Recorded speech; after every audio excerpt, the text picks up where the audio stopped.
యేసుక్రీస్తు నామములో వందనాలు. మనందరికీ తండ్రి అయిన దేవునికి స్తుతులు స్తోత్రములు. మనం ఈరోజు పరిశుద్ధ గ్రంథం నుండి ఒక ప్రత్యేకమైన విషయాన్ని పరిశీలిద్దాం. ప్రార్థన చేసుకుని మనం వాక్య భాగంలో ప్రవేశిద్దాం. పరలోకమందున్న మా తండ్రి, నీకు స్తుతులు స్తోత్రములు తండ్రి. ఇదిగో తండ్రి, మా అందరి జీవితంలో మరొక దినాన్ని ఇచ్చి నీ సన్నిధిలో తండ్రి విధంగా కోరుకొని నిన్ను ఆరాధించి గణపరిచి మహిమపరిచే భాగ్యాన్ని మాకు ఇచ్చారు. మీకు స్తుతులు స్తోత్రములు. ఇదిగో తండ్రి, పరిశుద్ధ గ్రంథం నుండి మేము మరి ఒక అంశమును పరిశీలించుచుండగా ఆత్మ సంబంధమైన సంగతులతోనే సరిపోల్చుకుని సర్వసత్యము తండ్రి ఉన్నదిన్నట్టుగా గ్రహించి భూమి మీద నీ చిత్త ప్రకారంగా జీవించి నీవు ఉన్న మహాలోకానికి మేమును మాతో అనేకులను తండ్రి తీసుకుని వచ్చే కృపా భాగ్యాన్ని మాకు దయచేయమని మా ప్రభువును రక్షకును అయిన యేసుక్రీస్తు వారి యొక్క శ్రేష్టమైన నామంలో అడిగి స్తుతించి వేడుకుంటున్నాము తండ్రి, ఆమేన్. ప్రియులారా, మనం ఈరోజు ఏలియా మరణించకుండానే పరలోకం వెళ్ళాడా అనే పాఠంలోని మొదటి భాగాన్ని పరిశీలిద్దాం. అయితే ఇంతకు ముందే మనము హేబెలు మొదలుకుని నేటి వరకు నిద్రించిన నీతిమంతుల ఆత్మలు ఎక్కడ ఉన్నారు అన్న పాఠాలను 2 భాగాలుగా పరిశీలన చేశాం.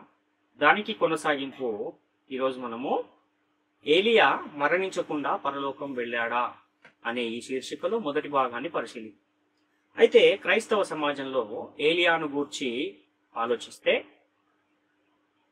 చాలా మంది ఏమి విశ్వసిస్తారు అనంటే, ఏలియా ఈ మట్టి శరీరంతోనే మరణించకుండానే పరలోకానికి వెళ్ళిపోయాడు అని చాలా మంది విశ్వసిస్తూ ఉంటారు. అయితే పరిశుద్ధ గ్రంథము కూడా అదే విధంగా చెబుతుందా? ఏలియా నిజంగానే మరణించకుండా పరలోకం వెళ్ళాడా, మట్టి శరీరంతోనే పరలోకం వెళ్ళిపోయాడా అన్న విషయాలను మనం ఈరోజు పరిశీలిద్దాం.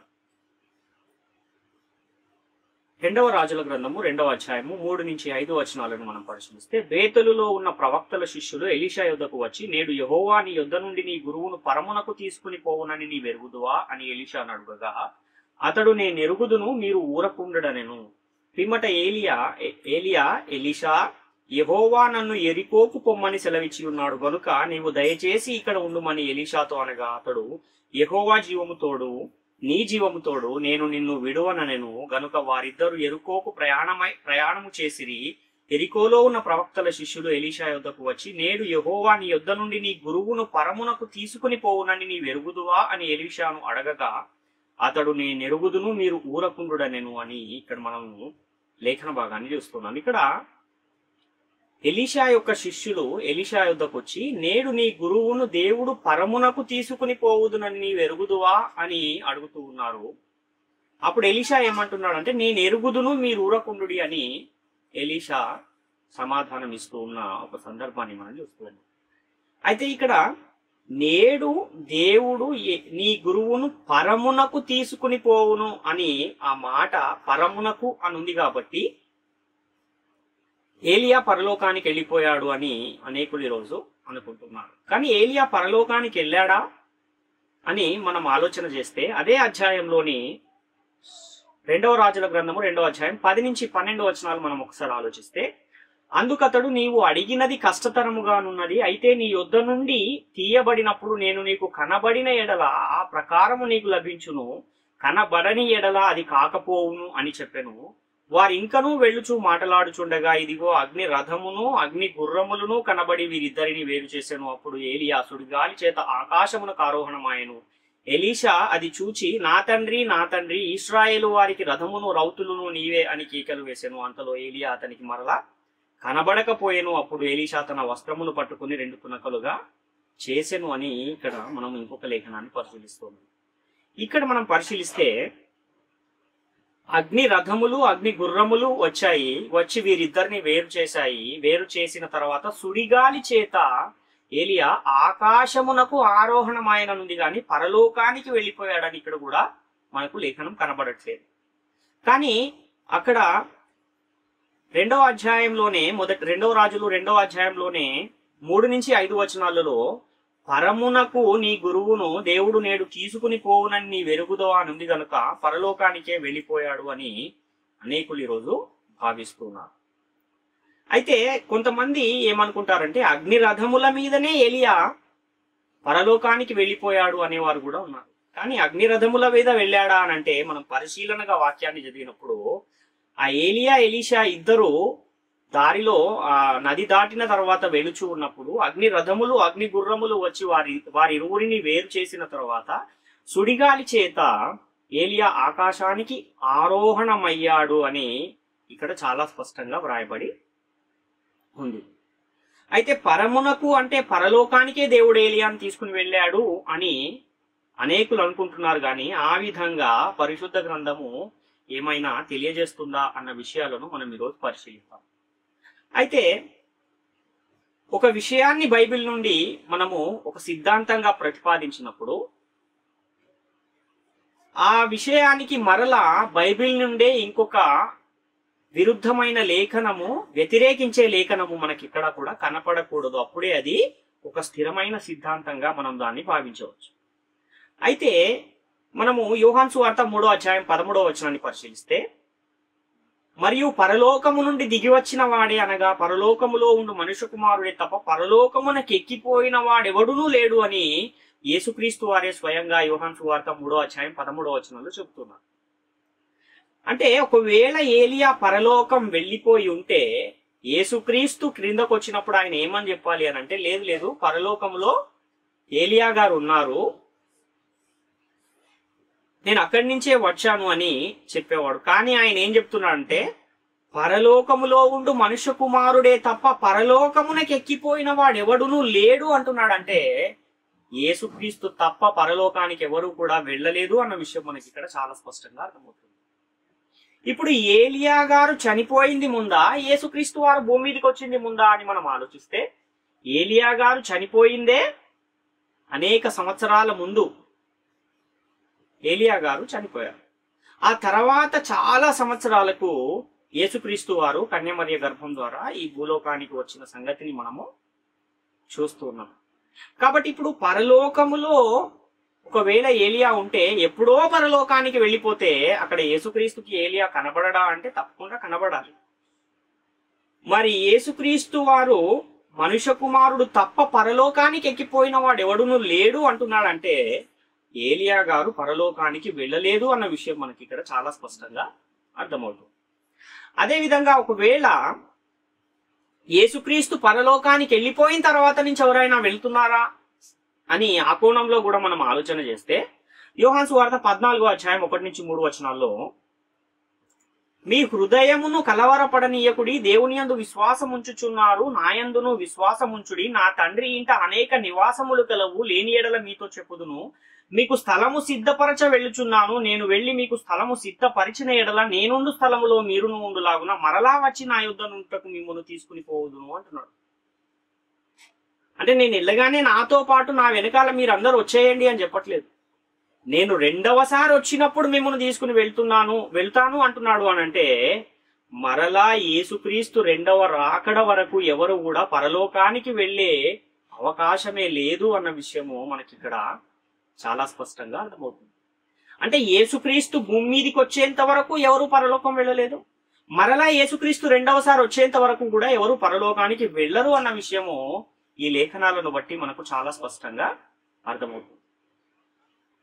కాబట్టి పరిశుద్ధ గ్రంథములోని లేఖనాలను బట్టి ఏదైనా ఒక విషయాన్ని మనం ప్రతిపాదిస్తున్నాము అనంటే దానిని వ్యతిరేకించే ఇంకొక లేఖనం ఎక్కడా కూడా కనబడకూడదు, ఉండకూడదు. ఒకవేళ ఆ విధంగా ఉంది అనంటే మనం ప్రతిపాదించిన ఆ సిద్ధాంతము సరైన సిద్ధాంతము కాదు అనే విషయాన్ని మనము గమనించాలి. అది లేఖనానుసారమైన సిద్ధాంతం కాదు అన్న విషయాన్ని మనము గమనించాలి. కాబట్టి ఆత్మ సంబంధమైన సంగతులను ఆత్మ సంబంధమైన సంగతులతో సరిపోల్చుకోగలిగితేనే సర్వసత్యం అనేది మనకు అర్థమయ్యే అవకాశము ఉంటుంది అన్న విషయాన్ని గమనించాలి.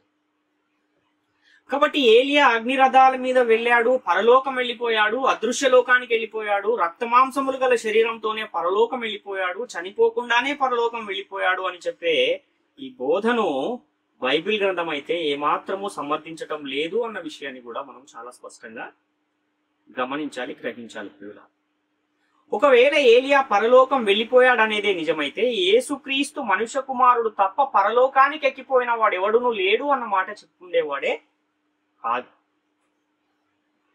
కాబట్టి యేసుక్రీస్తు అబద్ధం చెప్పాడా, అబద్ధం చెబుతాడా అంటే యేసుక్రీస్తు అబద్ధం చెప్పే అవకాశమే లేదు. కాబట్టి ఎవరైతే ఏలియా పరలోకానికి వెళ్ళిపోయాడు, హనోకు పరలోకానికి వెళ్ళిపోయాడు అని చెబుతున్నారో వాళ్ళే తమను తాము మరొకసారి విమర్శించుకోవాలి అనే విషయాన్ని చాలా స్పష్టంగా గమనించాలి.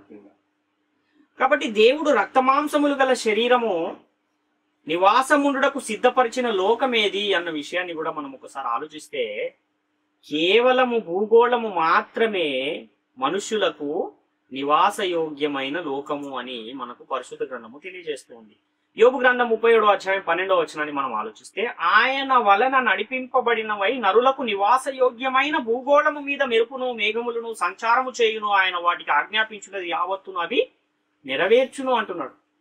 అంటే నరులకు నివాసయోగ్యమైన భూగోళము అంటున్నాడంటే మానవులు నివసించడానికి నివాసయోగ్యముగా ఉన్నది ఏది అనంటే కేవలం భూగోళం మాత్రమే అన్న విషయాన్ని మనము గమనించాలి. అంటే రక్తమాంసములు గల ఈ శరీరము, మట్టి శరీరము అనే మనం ధరించుకున్న ఈ శరీరము కేవలం భూమి మీద మాత్రమే నివసించగలిగే అవకాశము ఉంది.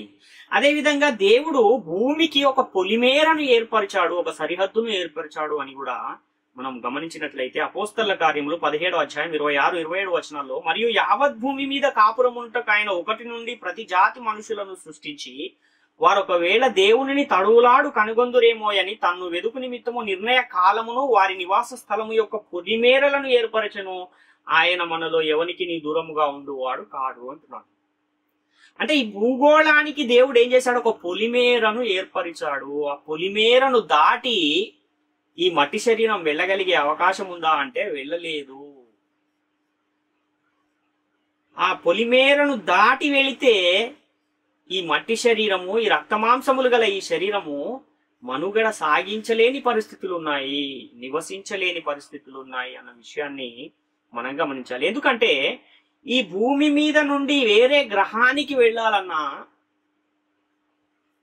మనము ఈ శరీరాన్ని తీసుకుని వెళ్ళిపోవచ్చా అని అంటే ఎంత మాత్రము వెళ్ళలేము అన్న విషయం మనము గ్రహించాలి. ఎందుకంటే శాస్త్రవేత్తలు వెళ్ళేటప్పుడు ఒక శాటిలైట్ లో ఒక స్పేస్ సూట్ను ధరించుకుని తర్వాత ఒక ఆక్సిజన్ సిలిండర్ ను కూడా తీసుకుని ఎన్ని రోజులైతే ఉంటున్నారో అన్ని రోజులకు సరిపడా ఆహార పదార్థాలను కూడా తీసుకుని అక్కడికి వెళ్ళి ఎక్కడికైతే వెళ్తున్నారో ఆ గ్రహములోని పరిస్థితులను పరిశీలించి మరలా వెనక్కి వస్తున్న పరిస్థితిని మనం చూస్తున్నాం. అంటే ఇక్కడి నుంచి అక్కడికి వెళ్ళిన ఆ మనిషి శాశ్వతంగా అక్కడ ఉండిపోవడానికి వెళ్తున్నాడా అనంటే వెళ్ళలేని పరిస్థితి, ఉండలేని పరిస్థితి. ఎందుకంటే అక్కడ మానవుడు నివసించడానికి అనుకూలమైన వాతావరణం అనేది లేదు అన్న విషయము మనకు చాలా స్పష్టంగా అర్థమవుతుంది. కాబట్టి భూమి మీద మాత్రమే మనిషి అనేవాడు, మానవుడు అనేవాడు మనుగడ సాగించే అవకాశము ఉంది అన్న విషయాన్ని మనము చాలా స్పష్టంగా గమనించాలి. 1 కొరింథీ పత్రిక 15వ అధ్యాయం 50వ వచనాన్ని కూడా మనం పరిశీలిస్తే, సహోదరులారా నేను మీతో చెప్పున్నదేమనగా రక్తమాంసములు దేవుని రాజ్యమును స్వతంత్రించుకొననేరవు, అక్షయతను స్వతంత్రించుకొనదు అని ఇక్కడ పౌలు గారు రాస్తున్నారు. అంటే ఈ రక్తమాంసములు గల ఈ దేహము దేవుడున్న ఆ పరలోకాన్ని స్వతంత్రించుకునే అవకాశము లేదు, అక్కడికి వెళ్ళే అవకాశము లేదు అన్న విషయాన్ని మనం చాలా స్పష్టంగా గమనించాలి. ఈ విషయము ఆ రోజు ఎలీషాతో ఉన్న ఆ శిష్యులకు కూడా తెలుసు, ఎలీషాకు కూడా తెలుసు. కానీ నేడు ఆ లేఖనాలను చదువుతున్న అనేకులకే తెలియని పరిస్థితి ఉంది. ఎందుకని వారికి తెలుసు అంటున్నామంటే దానికి కూడా మనకు ఒక లేఖనాధారం ఉంది. దాన్ని ఒక్కసారి మనం ఆలోచన చేస్తే 2వ రాజుల గ్రంథము 2వ అధ్యాయం 15 నుంచి 18 వచనాలు మనం ఆలోచిస్తే, ఎరికో దగ్గర నుండి కనిపెట్టుచుండిన ప్రవక్తల శిష్యులు అతని చూచి ఏలియా ఆత్మ ఎలీషా మీద నిలిచి ఉన్నదని చెప్పుకుని అతనిని ఎదుర్కొనబోయి అతనికి సాష్టాంగ నమస్కారము చేసి అతనితో ఇట్లనిరి, ఇదిగో నీ దాసులమైన మా యొద్ద 10 మంది బలము గల వారున్నారు, మా మీద దయ ఉంచి నీ గురువును వెదుకుటకు వారిని పోనిము. యెహోవా ఆత్మ అతనిని ఎత్తి ఒక పర్వతము మీదనైనను లోయయందైనను వేసియుండునేమో అని మనవి చేయగా అతడు ఎవరిని పంపవద్దనెను. అతడు ఒప్పవలసినంత బలవంతము చేసి వారతని బతిమాలగా అతడు పంపుడని సెలవిచ్చెను గనుక వారు 10 మందిని పంపిరి. వీరు వెళ్లి 3 దినములతని వెదికినను అతడు వారికి కనబడకపోయెను. వారు ఎరికో పట్టణమందు ఆగియున్న ఎలీషా యొద్దకు తిరిగి రాగా అతడు వెళ్ళవద్దని నేను మీతో చెప్పలేదా అని వారితో అనేను. అంటే ఇక్కడ వాళ్ళు ఏమంటున్నారు, యెహోవా ఆత్మ అతనిని ఎత్తి ఒక పర్వతము మీదనైనను లోయయందైనను వేసియుండునేమో అని మనవి చేయగా అన్న మాటను మనం చూస్తున్నాం.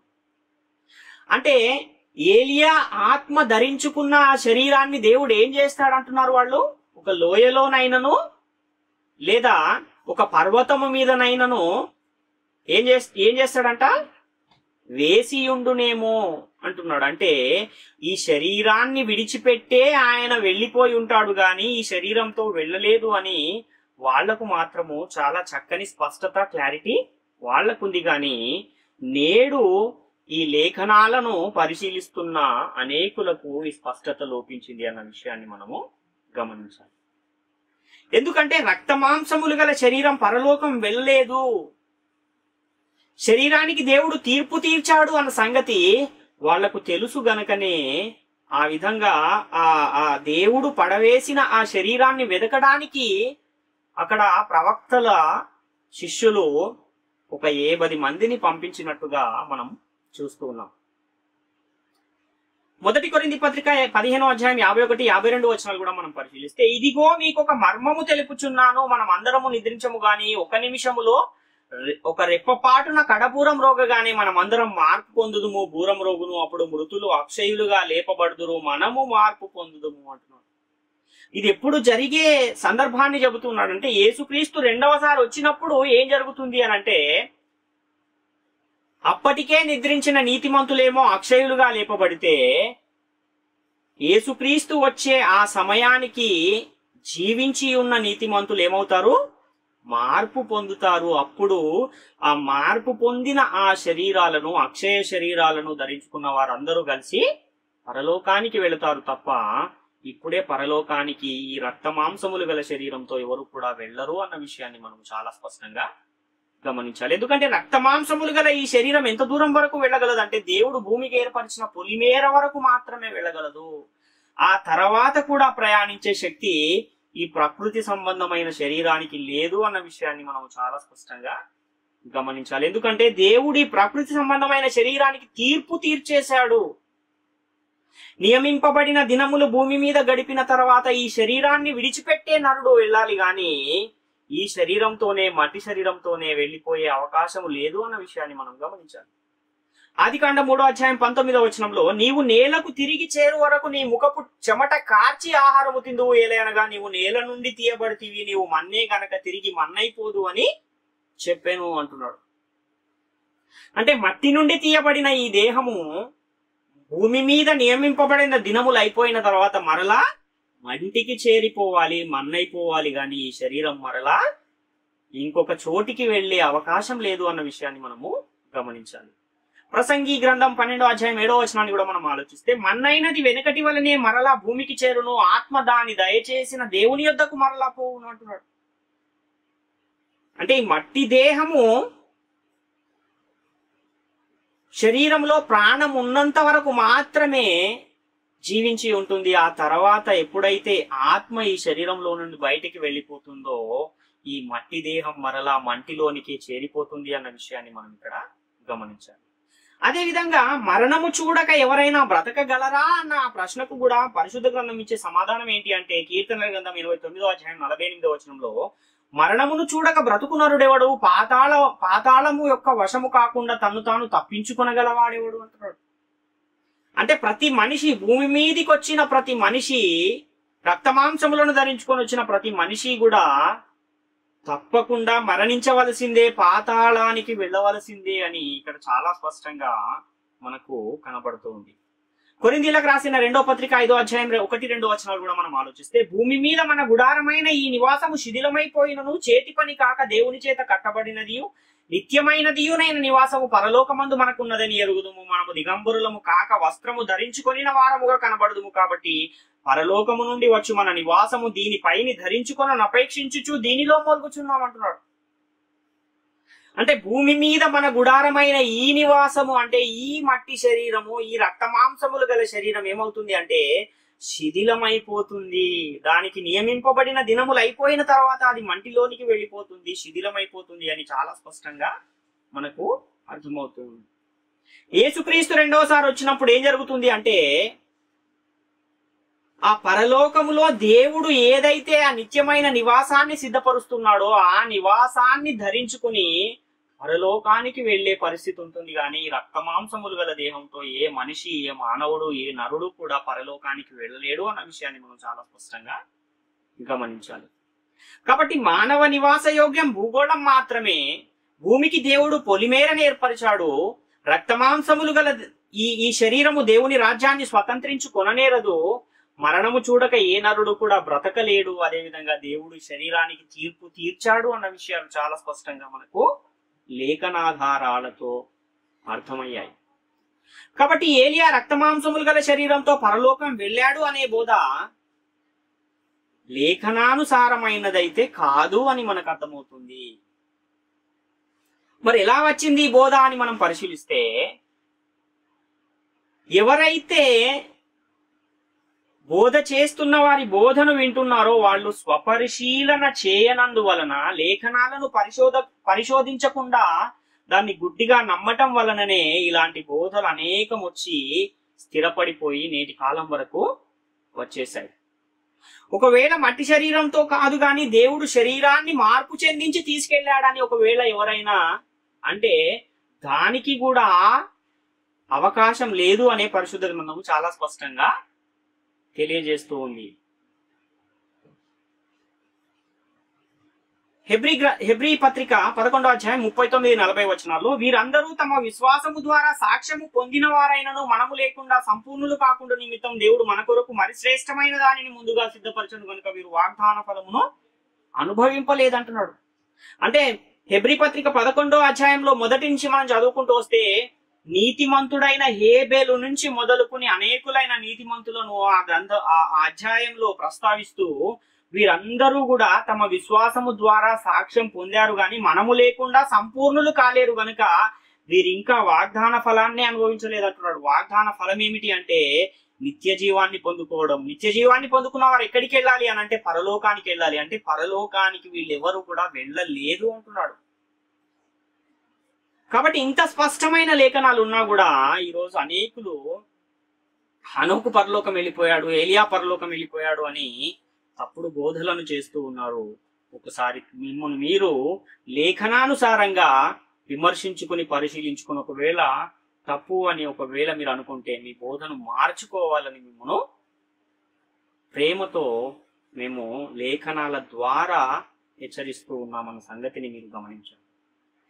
కాబట్టి ఒకవేళ దేవుడు ఏలియాను అక్షయ శరీరంగా మార్చి పరలోకం తీసుకువెళ్ళాడంటే దాన్ని కూడా లేఖనం సమర్థించదు. ఎందుకంటే యేసుక్రీస్తు మనుష్య కుమారుడు తప్ప పరలోకానికి ఎక్కిపోయిన వాడు ఎవడునూ లేడు అంటున్నాడంటే ఏలియా గారు పరలోకానికి యేసుక్రీస్తు భూమి మీదకి వచ్చేంత వరకు కూడా ఆయన పరలోకానికి వెళ్ళలేదు అన్న విషయం మనకు చాలా స్పష్టంగా అర్థమవుతుంది. అంటే ఆయన రెండవ రాకడలోనే వచ్చి మరలా మిమ్మల్ని తీసుకుని వెళతానంటున్నాడంటే యేసుక్రీస్తు రెండవ రాకడ వరకు కూడా ఎవరు పరలోకానికి వెళ్ళిన దాఖలాలు లేవు అన్న విషయాన్ని మనము గమనించాలి. కనుక అక్షయ శరీరంగా మార్చి తీసుకువెళ్ళుంటాడన్న ఈ ఊహ కూడా లేఖనాల ప్రకారము పరిశుద్ధ గ్రంథం ప్రకారము సరైనది కాదు అన్న విషయాన్ని మనము గమనించాలి.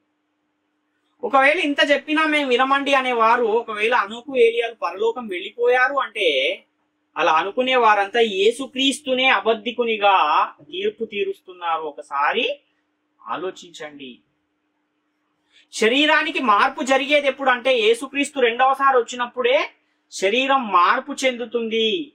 మృతుల పునరుత్థానం పొందువారిలో మొదటి వాడెవరు అనంటే యేసుక్రీస్తు వారే మొదటి వారు అని పరిశుద్ధ గ్రంథము చాలా స్పష్టంగా తెలియజేస్తుంది. పునరుత్థానం చెంది పరలోకం వెళ్ళిన వారు కూడా ఎవరైనా ఉన్నారా అంటే యేసుక్రీస్తు వారు మాత్రమే. అపోస్తల కార్యములు 26వ అధ్యాయం 22వ వచనంలో, అయినను నేను దేవుని వలననైన సహాయము పొంది నేటి వరకు నిలిచి ఉంటిని, క్రీస్తు శ్రమపడి మృతుల పునరుత్థానం పొందువారిలో మొదటి వాడగుట చేత ఈ ప్రజలకును అన్యజనులకును వెలుగు ప్రచురింపబోవును అని ఇక్కడ చెబుతున్నాడు. అంటే యేసుక్రీస్తు మృతుల పునరుత్థానం పొందువారిలో మొదటి వాడు అంటున్నాడు కానీ పొందిన వారిలో మొదటి వాడు అనటం లేదు. గ్రహించాలి ప్రియులారా.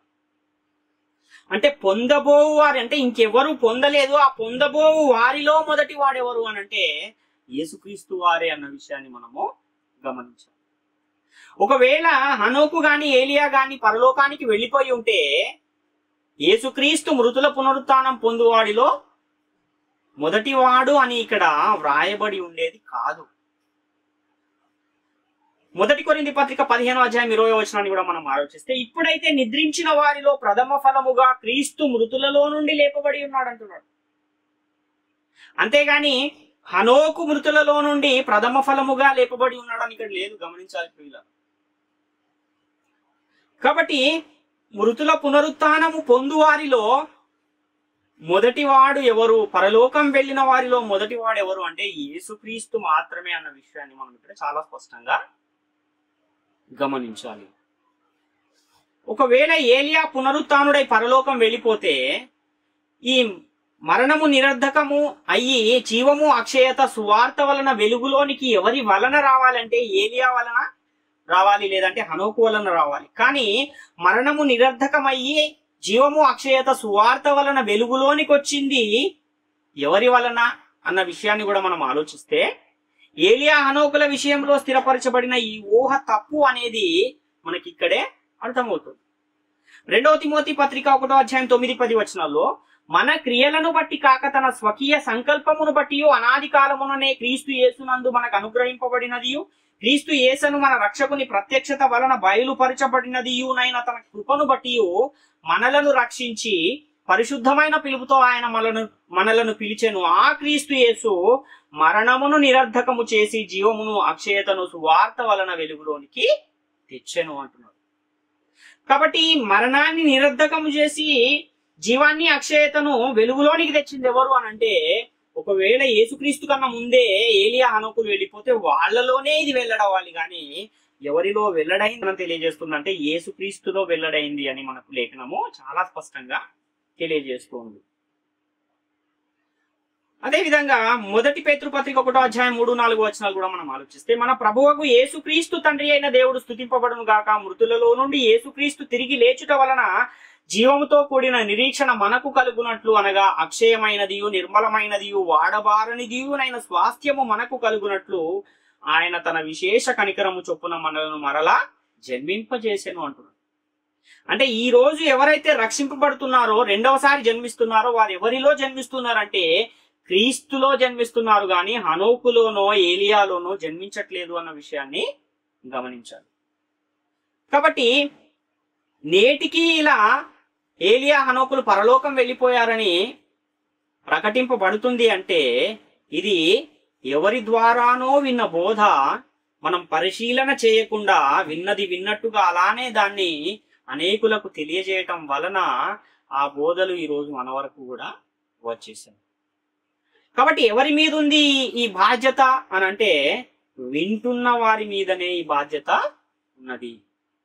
కాబట్టి వినేవారు వింటున్న బోధ సరైనదేనా కాదా అని బెరయ సంఘములోని క్రైస్తవుల వలె పౌలు శీలలు చెప్పు సంగతులను ఎలాగైతే వారు ప్రతిదినము లేఖనాలను పరిశోధిస్తూ వచ్చారో, మనము కూడా నేడు చెప్పబడుతున్న బోధ, ప్రకటింపబడుతున్న బోధ సరైనదా కాదా అని పరిశీలించుకుంటూ ఉండాలి. అప్పుడే మనము సర్వసత్యాన్ని తెలుసుకున్న వారమై దాన్ని అనుసరిస్తున్న వారమై ఉంటామన్న విషయాన్ని గమనించాలి. కాబట్టి నిత్య స్వాస్థ్యమును గూర్చిన వాగ్దానం కూడా ఎవరిలో నెరవేరింది అన్న విషయాన్ని కూడా మనం ఆలోచిస్తే, అపోస్తలుల కార్యములు 13:32 దేవుడు యేసును లేపి పితరులకు చేసిన వాగ్దానము మన పిల్లలకు నెరవేర్చి ఉన్నాడని మేమును మీకు సువార్తను ప్రకటించుచున్నాము అంటున్నాడు. కాబట్టి పితరులకు చేసిన వాగ్దానము ఎవరికి నెరవేర్చబడింది అంటే నేడు మన పిల్లలకు కూడా నెరవేర్చబడింది. అంటే నిత్య స్వాస్థ్యము యొక్క ఆ వాగ్దానము యేసుక్రీస్తులోనే నెరవేర్చబడింది అన్న విషయాన్ని మనం ఈరోజు గమనించాలి. కొరింథీయులకు రాసిన 1 పత్రిక 15:21 కూడా మనం ఆలోచిస్తే, మనుష్యుని ద్వారా మరణము వచ్చెను గనక మనుష్యుని ద్వారానే మృతుల పునరుత్థానమును కలిగెను. ఆదాము ఆజ్ఞాతిక్రమము వలన పాపం వచ్చి పాపము ద్వారా మరణం ఈ లోకంలోనికి వస్తే, మరలా ఒక మనుష్యుని మరణము ద్వారానే, మరణించి తిరిగి లేచుట ద్వారానే, పునరుత్థానము ద్వారానే మనకి ఈరోజు మరలా నిరీక్షణ అనేది వచ్చింది. అక్షయత అనేది వెలుగులోనికి వచ్చింది అన్న విషయాన్ని మనము గమనించాలి. కాబట్టి ఏ మనుష్యుని ద్వారా మృతుల పునరుత్థానం కలిగింది? ఏలియా ద్వారా కలిగిందా, హనోకు ద్వారా కలిగిందా అని అంటే యేసుక్రీస్తు ద్వారా మృతుల పునరుత్థానం అనేది కలిగింది అని మనకు చాలా స్పష్టంగా అర్థమవుతుంది. కాబట్టి నీతిమంతులు అందరూ కూడా ఎప్పుడు పరలోకానికి వెళతారు? ఒకవేళ ఇప్పటి వరకు ఎవరు వెళ్ళకపోతే ఎప్పుడు పరలోకానికి వెళతారు? ఎప్పటి వరకు వాళ్ళు పరలోకం వెళ్ళరు అన్న విషయాన్ని కూడా మనం పరిశీలిస్తే ప్రకటన గ్రంథము 6వ అధ్యాయము 9 నుంచి 11 వచనాల్లో ఆయన 5వ ముద్రను విప్పినప్పుడు దేవుని వాక్యము నిమిత్తమును తామిచ్చిన సాక్ష్యము నిమిత్తమును వధింపబడిన వారి ఆత్మలను బలిపీఠము క్రింద చూచి తిని వారు నాదా సత్యస్వరూపి పరిశుద్ధుడా ఎందాక తీర్పు తీర్చకయు మా రక్తము నిమిత్తము భూనివాసులకు ప్రతిదండన చేయకయు ఉండు అని బిగ్గరగా కేకలు వేసిరి. తెల్లని వస్త్రము వారిలో ప్రతి వానికి ఇయ్యబడెను మరియు వారి వలెనే చంపబడబో వారి సహదాసుల యొక్కయు సహోదరుల యొక్కయు లెక్క పూర్తి వరకు ఇంకా కొంచెము కాలము విశ్రమింపవలెనని వారితో చెప్పబడెను అంటున్నాను.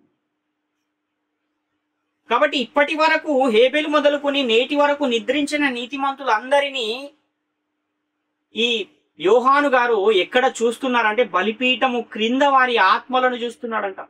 ఏది బలిపీఠము? యేసుక్రీస్తు బలైపోయింది ఎక్కడ అంటే భూమి మీద. అంటే భూమి అనే బలిపీఠం క్రింద యేసుక్రీస్తు బలైపోయారు కనుక ఆ బలిపీఠము క్రింద అంటే భూమి క్రింద వధింపబడిన వారి ఆత్మలను యోహాను గారు చూస్తున్నారు. వాళ్ళు దేవునికి మొరపెడుతున్నారు, నాదా సత్యస్వరూపి ఎందాక మా నిమిత్తము భూనివాసులకు ప్రతిదండన చేయక ఉండు, ఇంకెంతకాలం మేము ఇక్కడ ఉండాలయ్యా, మేము పరలోకానికి వచ్చేస్తాము అని వారు మొరపెడుతున్నప్పుడు ఇంకా కొంతకాలము మీరు అక్కడనే విశ్రమించండి, ఎందుకంటే సహదాసుల యొక్కయు సహోదరుల యొక్కయు లెక్క పూర్తి కాలేదు, ఆ లెక్క పూర్తి అయ్యేంత వరకు మీరు అక్కడే ఉండండి అన్న సమాధానం వారికి పరలోకం నుండి వచ్చిన సందర్భాన్ని మనం ఇక్కడ చూస్తూ ఉన్నాం. కాబట్టి ఇప్పటి వరకు నిద్రించిన నీతిమంతులు మనతో కూడా సంపూర్ణులైన తర్వాత, సహోదరుల యొక్క లెక్క పూర్తి అయిన తర్వాత అందరము కలిసి అప్పుడు పరలోకానికి వెళతాము. దేవుడు పరలోకంలో ఉన్న దేవునికి యేసుక్రీస్తు మనందరినీ అప్పగిస్తాడు అన్న విషయాన్ని మనము గమనించాం. ఎప్పటి వరకు ఈ నిద్రించుచున్న వారు నిద్రిస్తూనే ఉంటారు, విశ్రమిస్తూనే ఉంటారు అని అంటే ఆకాశములు గతించిపో వరకు వారిని ఎవరును మేలుకొనరు, ఎవరును వారిని నిద్ర లేపజాలరు అని పరిశుద్ధ గ్రంథం చాలా స్పష్టంగా తెలియజేస్తుంది. యోబు గ్రంథం 14వ అధ్యాయం 12-13 వచనాలు మనం పరిశీలిస్తే ఆకాశము గతించిపో వరకు వారు మేలుకొనరు, ఎవరును వారిని నిద్ర లేపజాలరు. నీవు పాతాళములో నన్ను దాచిన ఎడల ఎంతో మేలు, నీ కోపము చల్లారు వరకు నన్ను చాటున ఉంచిన ఎడల ఎంతో మేలు. నాకు ఇంత కాలమని నీవు నియమించి తర్వాత నన్ను జ్ఞాపకము చేసుకొనవలెనని నేను ఎంతో కోరుచున్నాను అంటున్నాడు. ఎప్పుడు ఆకాశములు గతించిపోతాయంటే యేసుక్రీస్తు రెండవసారి వచ్చినప్పుడు ఆకాశములన్నీ గతించిపోయి భూమియు దాని మీద ఉన్న కృత్యములన్నీ కాలిపోతాయి. 2వ పేతురు పత్రిక 3వ అధ్యాయం 10వ వచనంలో అయితే ప్రభు దినము దొంగ వచ్చినట్టు వచ్చును, ఆ దినమున ఆకాశములు మహాధ్వనితో గతించిపోవును, పంచభూతములు మిక్కటమైన వేంద్రముతో లయమైపోవును, భూమియు దాని మీద ఉన్న కృత్యములు కాలిపోవును అంటున్నాడు.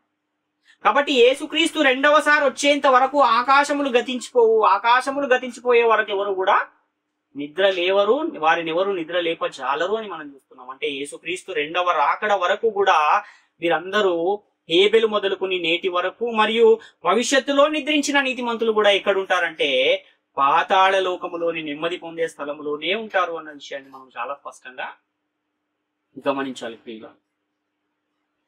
యోహాను సువార్త 6వ అధ్యాయం 39-40 వచనాలు కూడా మనం పరిశీలిస్తే నా ఇష్టమును నెరవేర్చుకొనుటకు నేను రాలేదు, నన్ను పంపిన వాని చిత్తము నెరవేర్చుటకే పరలోకం నుండి దిగి వచ్చి తిని ఆయన నాకు అనుగ్రహించిన దాని అంతటిలో నేనేమి పోగొట్టుకొనుక అంత్య దినమున దాని లేపుటయే నన్ను పంపిన వాని చిత్తం అయ్యున్నది అంటున్నాడు. ఎప్పుడు ఈ అంత్య దినము అని అంటే యేసుక్రీస్తు రెండవసారి వచ్చినప్పుడు ఆ దినముననే అందరినీ కూడా ఏం చేస్తాడు, వారిని లేపుటయే నన్ను పంపిన వాని చిత్తం అంటున్నాడు యేసుక్రీస్తు.